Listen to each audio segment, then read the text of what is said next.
வணக்கம் friends. RRB NTPC previous questions settle இது part 2 video.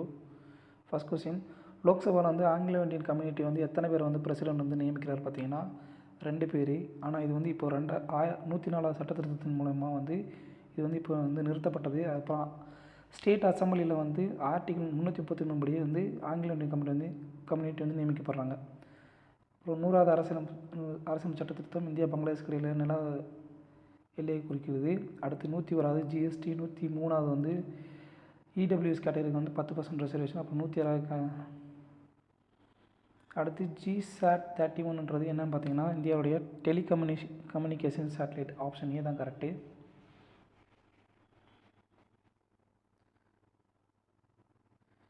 அடுத்து எம்எஸ் ஆஃபீஸ் எக்ஸலில் வந்து எத்தனை ஷீட் வந்து டிஃபால்ட்டாக இருக்கும் பார்த்தீங்கன்னா 3 ஷீட்டு தான் இருக்கும். படத்தில் நல்லா பார்த்தீங்கன்னா தெரியும். ஷீட் 1, ஷீட் 2, ஷீட் 3ன்னு தெரியும்.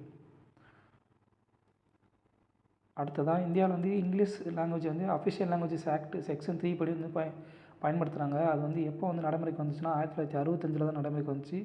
இந்த சட்டம் வந்து அஃபிஷியல் லாங்குவேஜஸ் ஆக்ட் 1963 வந்து கொண்டு வரப்பட்டுச்சு. அடுத்ததாக கொழுப்பை சேகரிக்கக்கூடிய திசு வந்து எந்த திசுன்னு பார்த்தீங்கன்னா அடிப்போஸ் திசு தான். மனிதர்களில் வந்து 4 வகையான திசுக்கள் இருக்குது.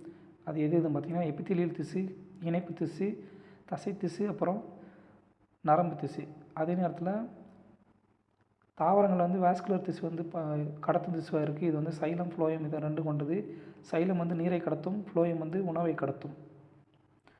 அடுத்து இந்து விதவைகள் மறுமண சட்டம் வந்து எப்போ கொண்டு வரப்பட்டதுன்னா 1856 கொண்டு வரப்பட்டுச்சு.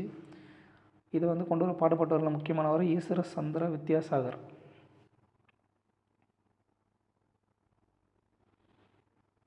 அடுத்து இந்தியாவின் தெற்கு முனை சதன் மோஸ்ட் டிப் என்னன்னு பார்த்தீங்கன்னா இந்திரா பாயிண்ட் தான். அதே நேரத்தில் வடக்கு முனை என்னன்னு பார்த்தீங்கன்னா இந்திரா கோல். அடுத்து மேற்கு இருக்கக்கூடிய மிக எல்லை வந்து குகார் மோட்டி குஜராத்தில் இருக்குது. அடுத்து கிழக்கில் வந்து கிபித்து அருணாச்சல் பிரதேசத்தில் தான் இந்தியாவுடைய எல்லை, கிழக்கு எல்லை. அடுத்து பண்டித ராமபாய் சரஸ்வதி வந்து எந்த மொழியில் வந்து புலமை வாய்ந்தவர் பார்த்தீங்கன்னா சமஸ்கிருத மொழியில் வந்து புலமை வாய்ந்தவர். இவங்க தான் பண்டித ராமபாய்.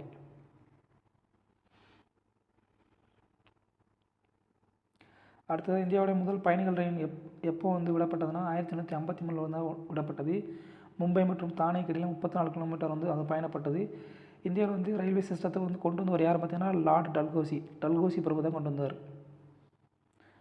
அடுத்து ஐஎஸ்பி அதனுடைய விரிவாக்கம் என்னன்னு சொல்லி கேட்டிருக்காங்க, இன்டர்நெட் சர்வீஸ் ப்ரொவைடர்.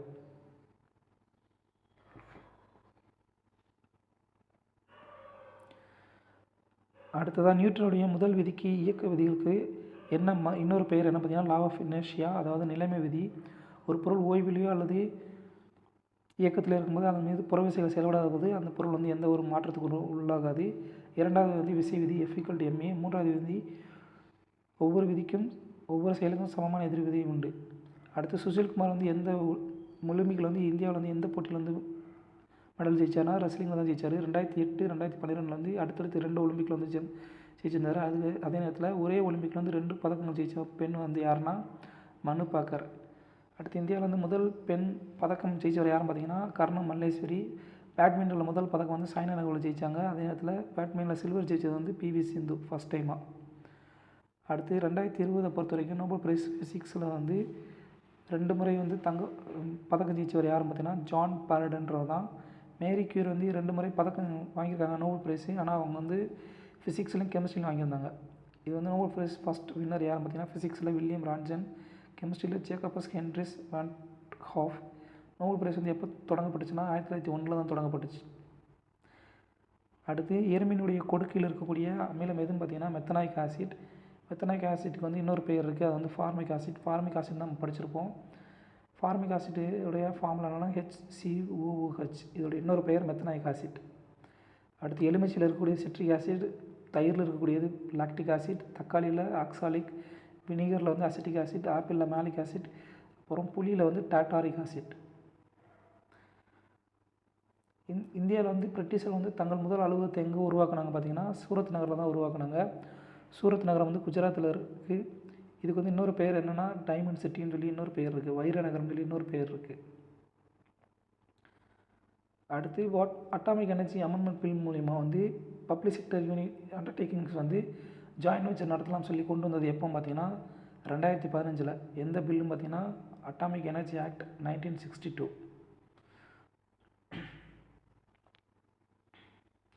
ப்ளூடூத்தை கண்டுபிடிச்சவர் யாருன்னு கேட்டிருக்காங்க. இது நேற்று வீடியோவில் பார்த்துருந்தோம். ஜாக் ஹார்ஸ்டர். அப்புறம் பால் ஆலன்றவர் கோஃபவுண்டர் ஆஃப் மைக்ரோசாஃப்ட்.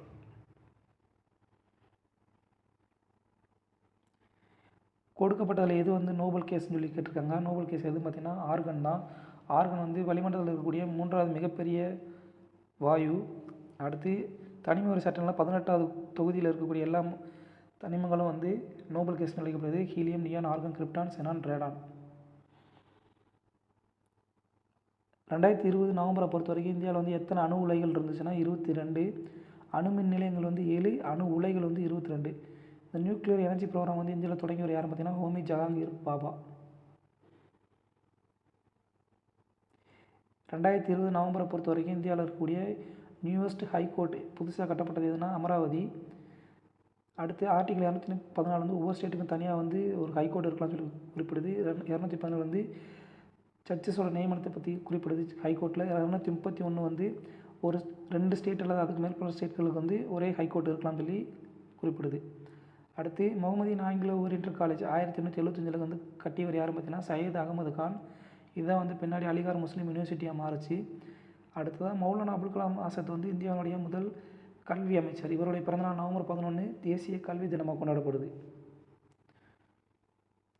அடுத்து இந்தியாவில் வந்து வெண்மை புரட்சியின் தந்தைன்னு சொல்லி அழைக்கப்படுவது யாரும் பார்த்தீங்கன்னா வர்கீஸ் குரியன் தான். இந்த வெண்மை புரட்சி வந்து சம்மந்தப்பட்ட திட்டம் எதுனா ஆப்ரேஷன் ஃப்ளட். இது வந்து எப்போ தொடங்கப்பட்டுச்சுன்னா 1970. இவருடைய பிறந்தநாள் நவம்பர் 26 தேசிய பால் தினமாக நேஷனல் மில்க் டேயாக கொண்டாடப்படுது. அடுத்து ரிசர்வ் பேங்க் ஆஃப் இந்தியா வந்து எப்போ வந்து உருவாக்கப்பட்டுச்சு பார்த்தீங்கன்னா 1935 ஏப்ரலில் தான் உருவாக்கப்பட்டுச்சு. எந்த சட்டத்தின்படினா ஆர்பிஐ ஆக்ட் 1934. ரிசர்வ் பேங்க் வந்து எப்போ தேசியமயமாக்கப்பட்டுச்சுன்னா 1 ஜனவரி 1949. இதனுடைய முதல் கவர்னர் ஆஸ்பான் ஸ்மித், முதல் இந்திய கவர்னர் சிடி தேஷ்முக். புலந்தர்வாசா பதேபூர் சிக்ரியில் இருக்க நகரத்தை அக்பர் வந்து அக்பர் கட்டினார். அது வந்து எந்த நகரத்தை ஜெயிச்சது நினைவாக கொண்டாடினார்னா குஜராத்தை ஜெயிச்சது நினைவாக தான் வந்து கட்டினார். இதுக்கு பேர் டோர் ஆஃப் விக்ட்ரின்னு சொல்லி இன்னொரு பேர் இருக்குது. ஃபதேபூர் சிக்ரியில் இருக்க முக்கியமானது பஞ்ச்மஹால், அப்புறம் தான் புலந்தர்வாசா. அப்புறம் அலை தர்வாசான்றது வந்து அலாவுதீன் கில்ஜியால் வந்து டெல்லியில் குதுப்மினார் காம்ப்ளெக்ஸில் கட்டப்பட்டது தான். தர்வாசானா கதவுன்னு சொல்லி அர்த்தம். அடுத்து ப்ராஜெக்ட் டைகர் வந்து எப்போ இந்த திட்டம் வந்து புலிகள் திட்டம் எப்போ கொண்டு வரப்பட்டதுன்னா 1973. 1972 வனவிலங்கு பாதுகாப்பு சட்டத்தின் கீழே வந்து கொண்டு வரப்பட்டது. இதனுடைய ஃபஸ்ட் டைரக்டர் யார் பார்த்தீங்கன்னா கைலாஷ் சங்கலா. ப்ராஜெக்ட் எலிஃபண்ட் வந்து 1992 கொண்டு வரப்பட்டுச்சு. First tiger reserve Jim Corbett tiger reserve. இப்போ வரைக்கும் 56 டைகர் ரிசர்வ் வந்து இந்தியாவில் இருக்குது. அடுத்து ஜம்மா மஸ்ஜித் ஆஃப் டெல்லியை வந்து கம்ப்ளீட் பண்ணது எப்போ கன்ஸ்ட்ரக்ஷன் முடித்தாங்க பார்த்தீங்கன்னா 1656 தான் கட்டி முடித்தாங்க. கட்டியவர் வந்து ஷாஜகான். 1644 1656 வரைக்கும் இதை வந்து கட்டினாங்க.